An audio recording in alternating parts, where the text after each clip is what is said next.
I felt in my spirit tonight that I needed to do this video. It's very, very much spur of the moment. I just came across an article that was sent to me by one of my friends. I consider him Watchmen, and he constantly sends me information on stuff.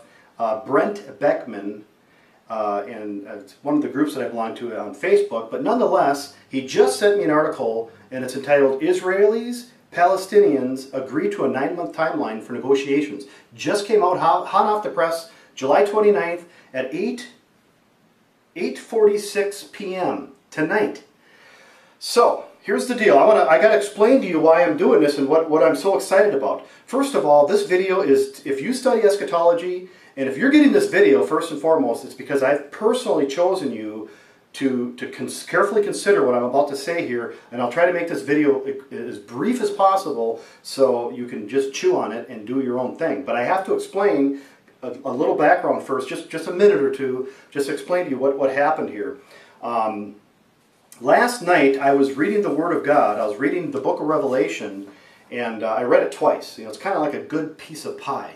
You know, you can't just have one piece. You got to do it. You got to do it again. Well, my wife and kids were out and about, walking around, and I thought I'd start reading it. I finished the first time. I came through the second time, and I stopped at chapter 6. I thought, you know, I better check my Facebook messages. I'm notorious for just letting them go. And a friend of mine, a very good friend of mine, she sent me something in my messages in Facebook that she said, you got to watch this. Tell me what you think. You got to do it. You know, it's something she says, watch it right away.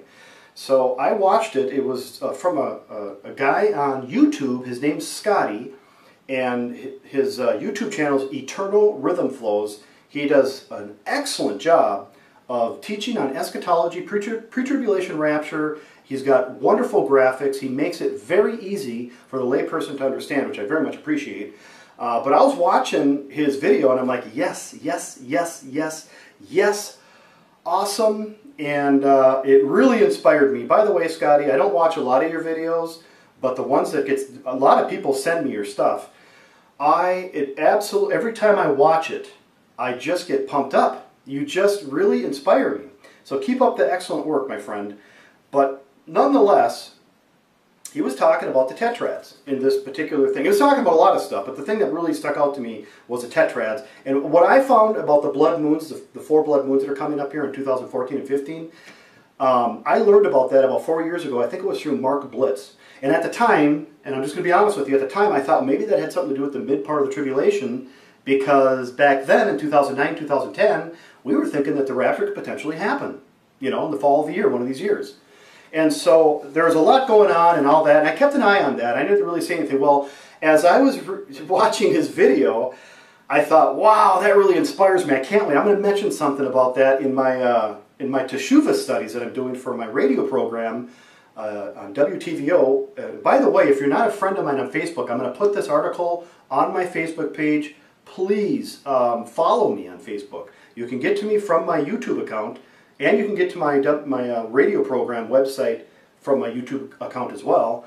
But nonetheless, here's the deal. So I watched his video, and then I began to read in chapter 6 of Revelation, verse 12. I'm just going to read it for you. It says, "And behold, when he had opened the 6th seal, and lo, there was a great earthquake, and the sun became black as sackcloth of hair, and the moon became as blood. Instantaneously, I wondered," and this is why I'm making this quick video, I wondered, does that blood, is that talking about the very first of the 4 tetrads of the blood moons? Could Revelation chapter 6 verse 12, that blood moon, could that be the first one?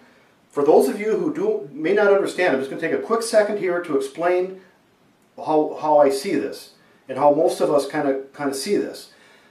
We have Revelation chapter 2 and 3. The Lord is warning the church, not the world. He's warning the church to clean up their act, become an overcomer. Revelation chapter 4 verse 1, we're raptured out of here at the pre-tribulation rapture, the first fruits of the barley harvest, okay? Now John is seeing in Revelation chapter 5 what's going on in heaven at the same time.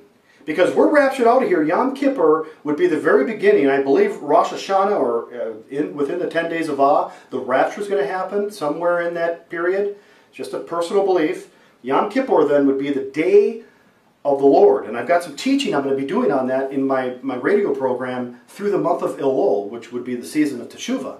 And I'm going to do it. It's going to be very elementary, but nonetheless, my whole point is this.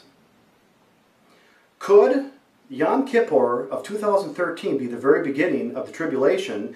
And this article right here, Israelis, Palestinians agree to a 9-month timeline, that brings us right to April of 2014. Could it be that the first blood moon on April 15th of 2014, could that be the same blood moon of Revelation chapter 6 verse 12? It's just a question. I want you to pray about it. Now, if you've already heard this teaching, I have not. I happened to stumble upon this quite by accident through a friend of mine who sent me Scotty's thing. Then I started reading the Revelation again. At that point, I just went, whoa. And then tonight, I got this article talking about a 9-month timeline that they're going to have the negotiations done. I just wondered, are we that close? Now, we have to be careful, too. We don't want to be date setters. And we're not doing that. We're not setting a specific date. But like Paul said, we can know the seasons. And he says again, we are not left in the dark. Could, as a watchman, you have to pray about it as a watchman and a watchwoman. How do you now at this point deal with this? I want you to consider that, please. I don't know what I'm going to do yet. I'm going to pray about it, but I had to get this information out there. So that's it. I'm going to cut this video off right now. I'm not prepared to do any real teaching on this, but I wanted to get the message out there. I wanted to get this. I felt it was an urgent message. So the Lord be with you. And as you consider what this information might entail, are we that close? That's my question.